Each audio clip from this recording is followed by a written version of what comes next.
In order to fight the shadows of Yharnam, I would highly recommend you come over to the memory altar in order to equip the impurity rune, which you get from joining the Legion, which is by the shortcut in the Forbidden Woods. After that, I'd also recommend making sure you have a weapon at +6 at the very least. You can farm up Twin Bloodstone shards in the Hemwick Charnel Lane, so keep that in mind. And then you should have also have found quite a bit. And then feel free to equip whatever blood gems you have or want. And then you have the fire blood gemstone, but I wouldn't recommend it.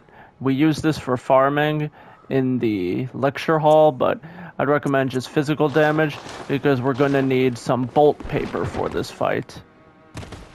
And I would highly recommend you have killed Dark Beast Parl because obviously you're going to need some bolt paper and you're going to have need to kill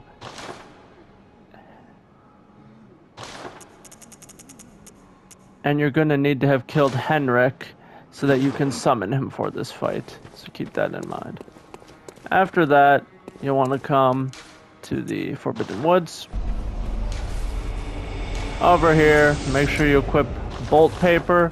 You're not going to need fire paper because the enemies are resistant. And then here, shortcut, you just want to talk to him if you haven't already for the impurity rune, because you'll need that to summon an extra ally for this fight.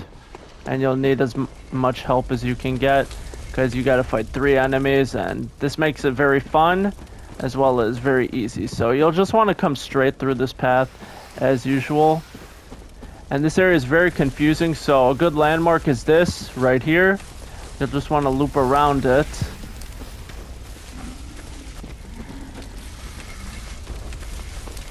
And eventually I'll get to this tree.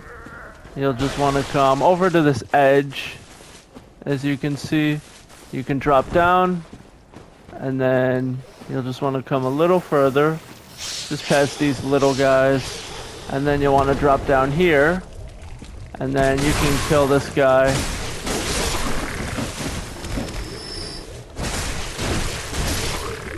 These guys drop a decent bit of blood echoes.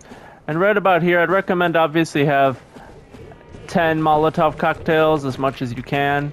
And then just kill these guys. You'll actually need 2 Molotovs against these enemies on the left, because they're very dangerous. Because as you can see, they do that explosive magic attack. If you can, they shouldn't be getting lured out, but if you can, lure them out, and then just throw a Molotov at these guys because they deal a lot of damage to you. So just target and then chuck a Molotov. You want to stay as far away from them as you can because they deal a lot of damage. And then just kill him. You'll hop through here. And then there's a shortcut right in front of us. You end up coming all the way just straight, and then you'll end up touching some land. Right up here is a snake man. You want to be very careful of him. Just run around him, because those guys, there's not really a special way to kill them. You can use that shortcut, and then straight through here is where we had our previous shortcut, as you can see right through here. And then up this in order to get to where we had our first shortcut, but we don't need that, so I'll get back to the fight. So from this shortcut, obviously just run past this guy, and then you'll come across this sort of swampy area. You'll want to run straight through the swamp right this way, down this path, and then you'll end up back in the swamp. It's another just straight shot until you get to the boss. Obviously there's a pig here. You can get quite a bit of blood echoes. You just want to come behind him and then do a charge attack.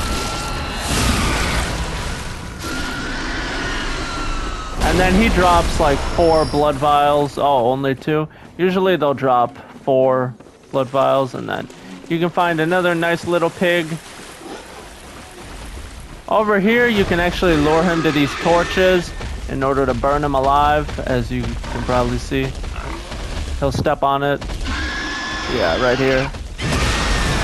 And then that'll kill him pretty quick. But you could just use the same pig fist strategy. Or not. Whatever. Just for some free blood vials. And then right through here, we'll be picking up our 2 allies. You can pick up one guy here. And then we can pick up another up here.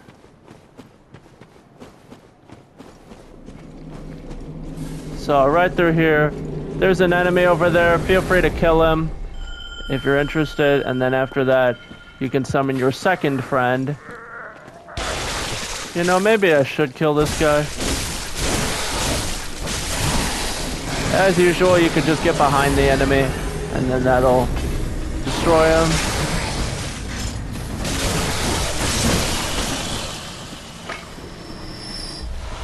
Yeah, feel free to pick that up. Now you got 2 friends, and it's an even fight because the boss has 3 enemies. So this fight is honestly more fun than it is difficult. I mean, there's not really a way to sort of exploit this fight or like a special strategy for it as I usually do, but this fight, it's... What the... Where the heck did he go? Oh, okay. This fight is 3-on-3, nice and fair. So normally there'd be a fog wall here, and then you just run on through, pop your bolt paper, and then you can pick one, and then you can just pick one, or you could team up on one, and you'll just want to stay behind these. You'll just want to stay behind these coffins or gravestones, whatever, and then just have some fun. Usually, you know, you can find one of them targeting a friend of yours, and then you can do your good old charge attack. That's one good strategy for this. And obviously, they're melee users, so you can parry them pretty easily.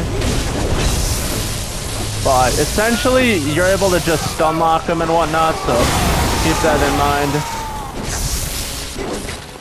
Just try to target one at a time so you can just pick them off.